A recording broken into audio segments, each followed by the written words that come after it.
Morning Business, French Tech. À 6h46, j'ai appris un mot ce matin, le well-being, oui, l'industrie du bien-être, c'est mieux en français. Et notre invitée, c'est Gaëlle Frison de La Mode, fondatrice d'Olibi. Bonjour. Bonjour. Vous êtes avec nous ce matin parce que vous procédez à la consolidation du secteur du yoga en France, des cours de yoga en présentiel et en distanciel, parce qu'évidemment la pandémie a transformé votre business, vous allez nous dire comment. Et vous rachetez ce matin l'un de vos concurrents, Yoga Connect. Effectivement, merci de m'accueillir ce matin pour parler du rachat de Yoga Connect qui a été conclu il y a quelques jours juste. Alors du coup, vous étiez à combien de clients avant cette acquisition et ça va vous permettre d'accéder à combien de clients aujourd'hui? On était à 30 000 clients avant l'acquisition, ouais. On accède à plus de 40 000 clients aujourd'hui, on accède aussi à davantage de professeurs, on était à 600 professeurs avant, on est maintenant à 800 professeurs grâce à cette consolidation et globalement l'objectif de ce rachat était en fait la suite logique de notre évolution, parce que si on fait un retour en arrière, qu'est-ce que c'est qu'Olibi? Chez Olibi, notre mission, c'est de construire une communauté et lui donner les clés pour qu'elle puisse révéler son plein potentiel. C'est-à-dire que vous êtes au départ une plateforme de mise en relation entre les élèves et les professeurs, c'est ça l'idée au départ? En fait, sur notre plateforme, donc sur notre site web et sur notre application mobile, on peut réserver des milliers de cours, à la fois en présentiel, et depuis un an également en ligne. Donc le rachat de Yoga Connect était la suite logique de la transformation de notre offre depuis un an. Parce qu'eux étaient très présents sur les vidéos, c'est ça? Exactement. Et le yoga à la demande, si je puis dire. Exactement. Yoga Connect est la plateforme leader en France sur le yoga à la demande.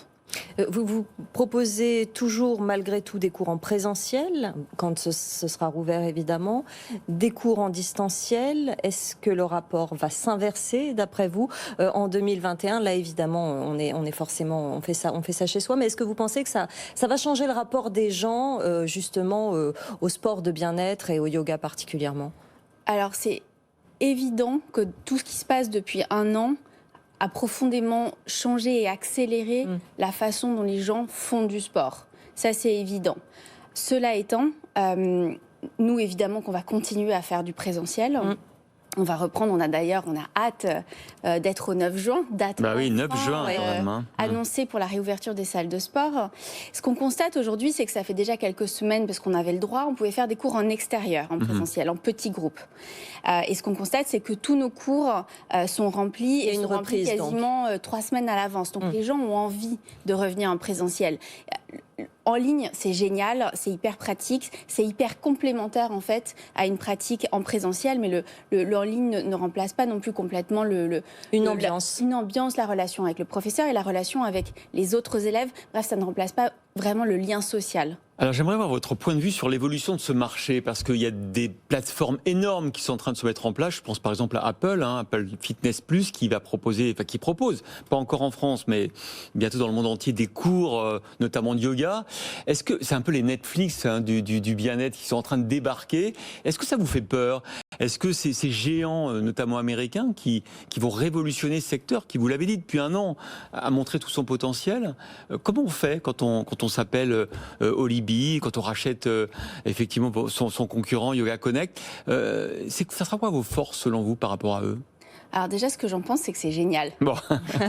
Parce qu'on a besoin en fait de tout le monde pour contribuer à éduquer ce marché, et notamment sur le yoga. Parce qu'il y a encore énormément d'a priori sur le yoga. Déjà, il y a pas mal de gens qui pensent encore que c'est un peu un truc de bobo, une pratique de happy few, alors que le yoga est une des seules pratiques qui s'adresse aux enfants, aux adultes et aux seniors, tellement il y a de diversité dans les pratiques du yoga. Et d'ailleurs, il y a une étude récente du British Journal of Sports Medicine qui est parue il y a 15 jours, qui montre, et qui a été faite sur 50 000 personnes, et qui montre que l'absence de pratique sportive est un facteur aggravant pour la Covid-19. On l'a dit pendant la pandémie, c'est vrai. Et que c'est même un facteur, l'absence de pratique sportive, et moi ça m'a frappé, c'est un facteur plus aggravant que le tabagisme ou l'obésité même.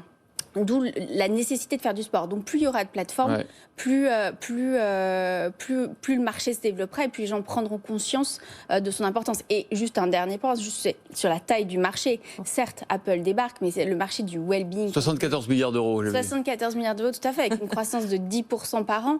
Donc on vise un marché à 100 milliards d'euros en 2023. Il y a de la place pour tout le monde. Vous avez des formules d'abonnement ? Tout à fait. Combien ça coûte ? Ça coûte 29,90 €. Ça, c'est pour les cours en ligne ? C'est pour les cours en ligne, donc pour des cours en illimité, plus d'une centaine de cours chaque semaine, matin, midi et soir. Et vous vous adressez à des entreprises aussi ? Tout à fait. C'est combien de pourcentage de votre activité pour le moment ? Aujourd'hui, les entreprises, c'est à peu près 20% de notre chiffre d'affaires. Vous allez le développer ? Alors, c'est quelque chose qui se développe naturellement, qui s'est aussi beaucoup développé depuis un an, parce qu'avec le télétravail, les distances, les entreprises ont réalisé à quel point leurs collaborateurs avaient aussi besoin de recréer du lien, ce qui peut se faire par des pratiques sportives et par du yoga. Dernière question, vous avez levé récemment 1,5 million d'euros. Qui sont les investisseurs de Libye ? Alors c'est principalement un fonds d'investissement qui s'appelle Utopia, avec qui on a levé il y a bientôt un an.